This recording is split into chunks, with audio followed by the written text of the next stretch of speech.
All right, and here we are again, where today we will be doing a 4th edition character for the Ranger. Now, out of all the classes, Ranger is probably my least favorite. And the only reason they'd be considered my least favorite is because I'm not the type of person to stand very far away and pick at my targets. I prefer being in on the action, hitting them over and over again until they are down. So, we we're going to make one for the sake of making one. However, I'm going to explain a little bit more. Like, Ranger is a very powerful class. And if you want to be a Ranger, you're someone who wants to not be hit as often, but be able to move fast and strike hard, and then be able to retreat back into a place of safety. However, if you get caught in a situation where your ranged weapon is useless and you don't have a good melee offense or allies protect you, you're very vulnerable. So if you're the type of person who doesn't like tanking, doesn't like taking a lot of damage, like staying back and sniping, Ranger's pretty good. So like always, we're going to start at level 1, and the Ranger we are going to be today is, we're going to be, let's see here, we've made a human, we've made a dwarf, we've made an elf, let's be a halfling. Halfling, because why not? Page 44. Halflings. Quick and resourceful wanderers. Small in stature, but great in courage. So their average height is 3 feet to 4'2". So we are going to go 3'2". This one we're going to make female, and she is going to weigh 80 pounds. We get +2 to dexterity and charisma. It's right there. We'll put ability scores +2 into dex and charisma.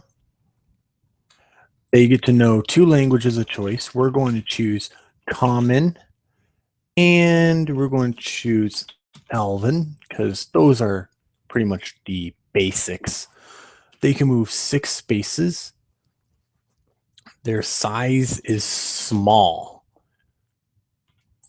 Their vision is normal. And they get a skill bonus +2, and we don't need to write those there, honestly. We get +2 in acrobatics and thievery, though. So acrobatics, thievery. We gain the race feature of bold, which gives us a +5 to saving throws against fear. We also get nimble reaction, which is a +2 bonus to AC against I'm really bad at spelling. Opportunity attacks. And we also have second chance. It's an encounter power, which we will put down in our encounter slot. Second chance. It's an immediate interruption. When an attack hits you, force an enemy to roll the attack again. The enemy uses the second roll, even if it's lower. That would suck if they got a higher one. Oh, yeah, that could hurt. All right. So what's anything else here? So basically, being small You can't use two-handed weapons such as great swords or halberds. They're just too big for you. You you can, but you would get a disadvantage with it. And when you use a versatile weapon, such as a longsword, you must use it two-handed, but you don't deal additional damage for doing so. So you'd be using a longsword two-handed, but only dealing 1d8 damage because it's such a big weapon. Which is why being a ranger here is actually not that bad. Because you're using like daggers and stuff already. Alternatively, a rogue would be a really good choice for a halfling. Okay, Ranger, age 103. Of course, elves are the most common rangers, but you know what? I want to be different. I like being different. Our key abilities are in strength, dexterity, and wisdom. I'm going to roll for those abilities right now. So let's see here. Got a 13, another 13, a 15, a 10, a 9. Ooh. 1, 2, 3, 4, 5, and a 14. All right. So, strength, dexterity, and wisdom are our strong points. Now, the 9 would give us a negative modifier, but since right here, we don't use much charisma, we're going to put that 9 into charisma, raising it to 11. That way, I get a. Don't believe I get a modifier for 11. We'll look into it. So there goes that one. But since strength and dexterity are highest, I'm going to want to make sure my dexterity especially is high. So I'm going to give my strength the 15 and my dexterity the 14, which raises it to 16. I'm going to give my constitution the 10 and my intellect and wisdom the 13. Next, we will go to page 17. 10 to 11, don't get a modifier. 12 to 13, get one modifier. 15, get 2 modifier. 16, get a 3 modifier. We're level 1 again, so these all stay the same. Let's go back. All right. Next,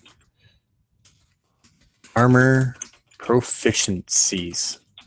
We are proficient with simple melee, military melee, simple ranged, and military ranged.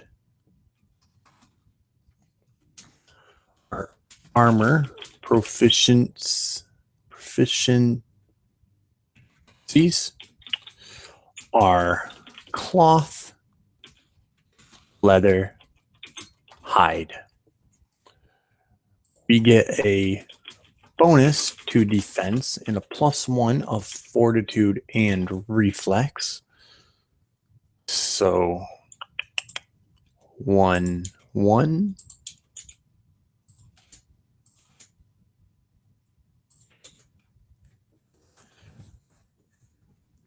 Our hit points are 12 plus constitution score. So 22. Our bloodied is 11. Need to pull up the calculator because 22 divided by 4.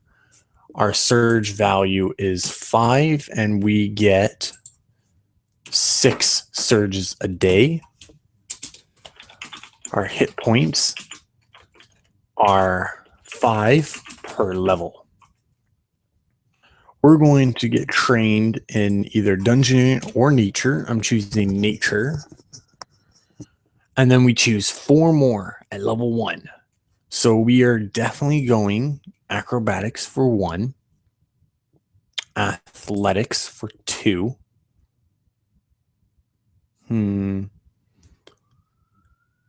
stealth for 3, and perception for 4. Next, we get our class features. So we got one right here, fighting style. What does fighting style do? Fighting style, we choose one, and this depends or gives us different things. Archer fighting style, because of your focus on range attacks, you gain defensive mobility as a bonus feat. Two-blade fighting style, because you're focused on 2-weapon melee attacks, you can wield a one-handed weapon in your offhand as if it were an offhand weapon. Make sure to designate on your character sheet which weapon is a main and offhand. In addition, you gain toughness as a bonus feat. We are going to stick more towards archery. However, we're going to go with the 2-blade.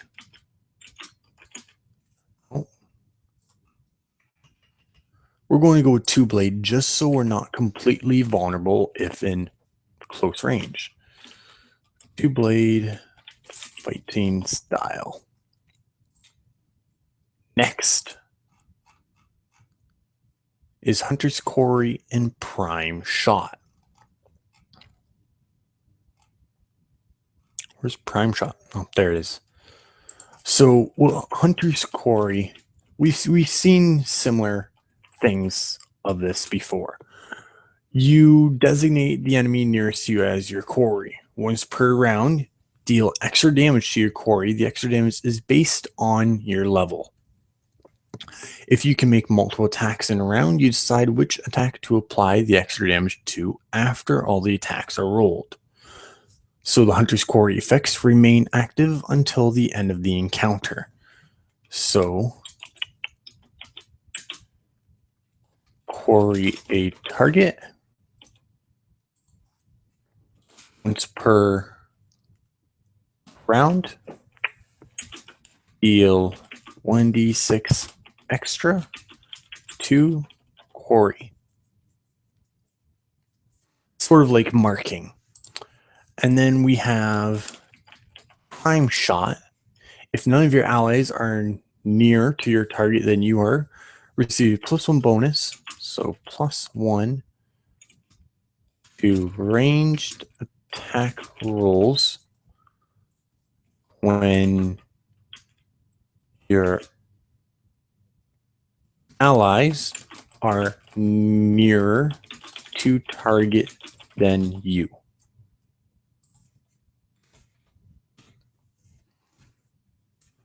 From gaining the 2-weapon vital, we gain a extra feat known as toughness.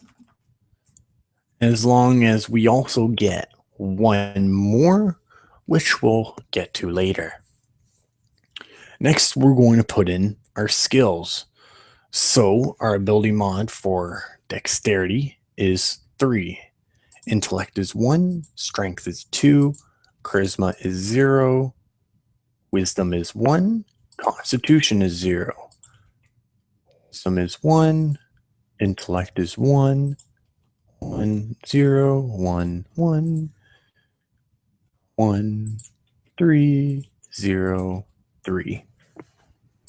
Giving us a 5, 6, 7, 8, 9. Ooh, 10 in acrobatics. 1, 5, 6, 7. 0, 0. 1, 0. 1, 1, 1, 0. 6, 6, 1, 5, 6, 7, 8. 0, 5. This gives us a passive insight of 11 and a passive perception of 16. As far as our ability scores go, we have a 2 here, a 3 here, and a 1 here. This gives us a will of 11, a reflex of 14, and a fortitude of 13.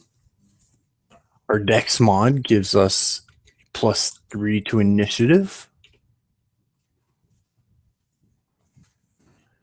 And that is pretty much everything. We can now move on to our abilities. So we get 2 at will, 1 encounter, 1 daily. And this is where we are going to focus more on ranged attacks. So requirements to be using a careful attack, wielding 2 melee weapons or a ranged weapon, which we both will be met. Strength versus AC melee or Dex +2 versus AC ranged. Hit 1 weapon damage melee or 1 weapon damage ranged. Basic attack.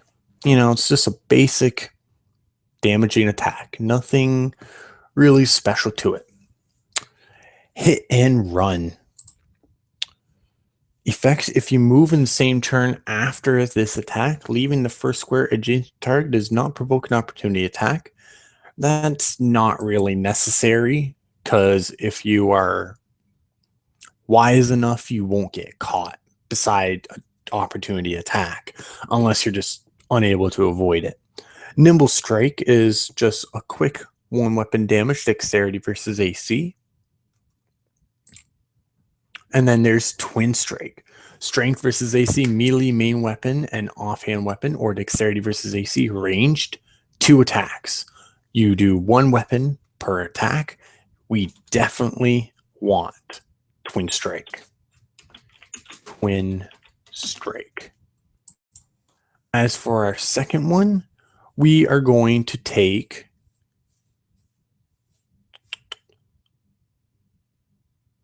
we're going to take Nimble Strike. That way we can just have a little leeway to move. All right, our encounter power. We are going to get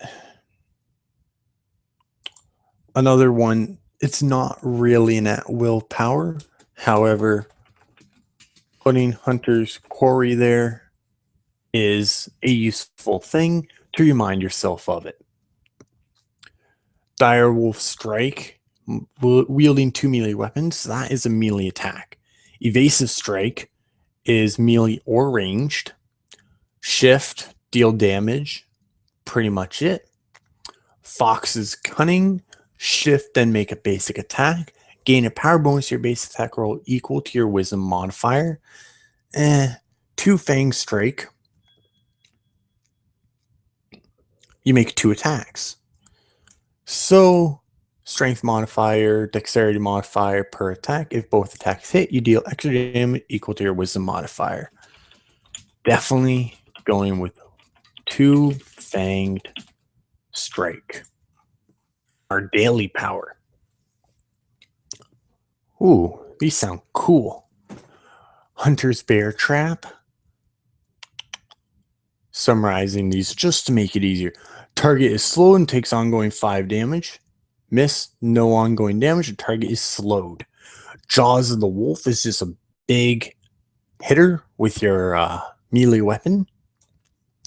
Split the Tree. Dexterity versus AC. Make 2 attack rolls. Take the higher result and apply it to both targets. We're definitely going with this one.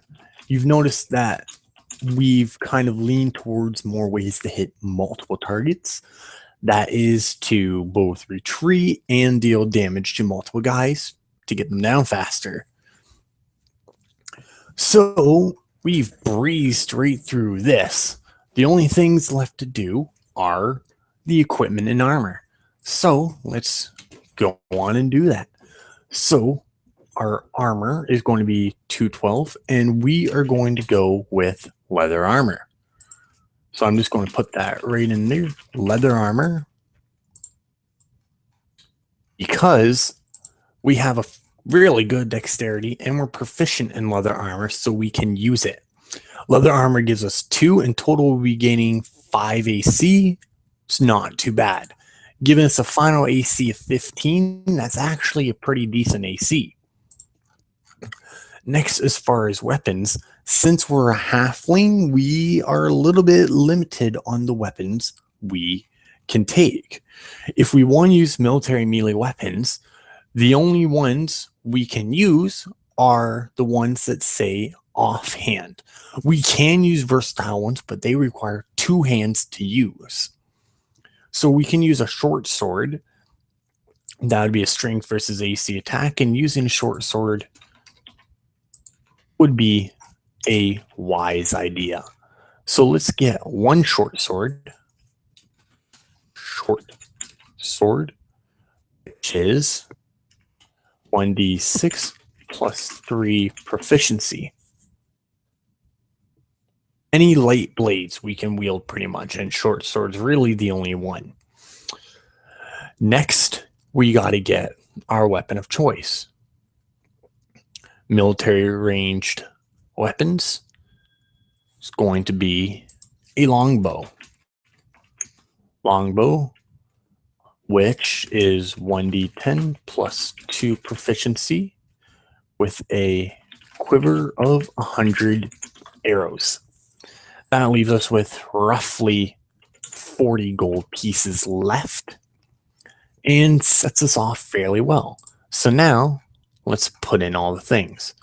So we got strength versus AC, and we got our dex versus AC, our short sword, and our long bow. Short sword was 1d6. Long bow was 1d10.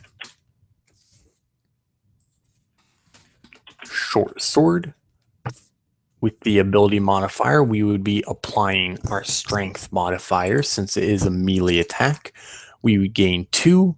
We don't get anything else from it, so we're going to get 2. Just like how with our longbow, we apply our dex mod, it's 3, so we get an added 3. Same thing up here. Short sword, we have a 2 and a proficiency of, was it 2?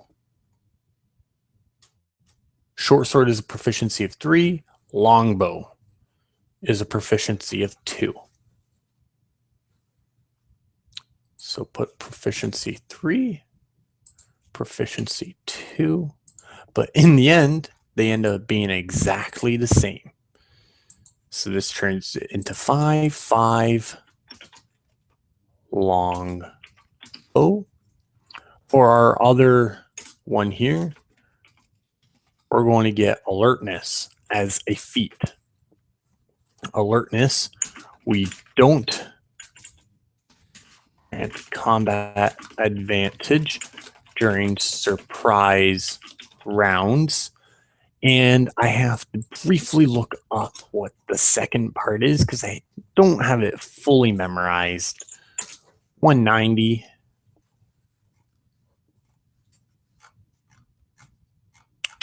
Where is it? Where is it? And we gain a +2 to perception.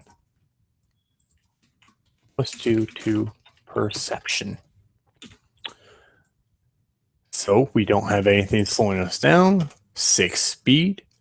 Our perception goes up to 18 once I put it in right there. And that should be about everything. So as you can see, once, the age, we're going to make her 20. We'll make her unaligned. And you don't even need to follow a deity. And this girl, she doesn't really care for following a deity. She doesn't follow one. You don't need to follow one. It's all based on your character, and it could help your character depending on what your DM plans to do. So as you can see, and I'm going to be doing a video for every single class just to give a general what is a basic class going to look like. A lot of the time, I leave the character name blank because if you want to take this character from the video and use it yourself, that's just all right. You name your, excuse me, you name your character, you create their backstory, and it's an all new character. So I hope you guys enjoyed. I kind of rushed the ranger, to be honest, because I personally don't like rangers. I like being more personal, close up and personal. However, here we go. So I hope you guys have enjoyed. Next on our list will be the Rogue, which will be pretty fun. So stay tuned for that. Thank you guys for watching. I'll catch you later. Goodbye.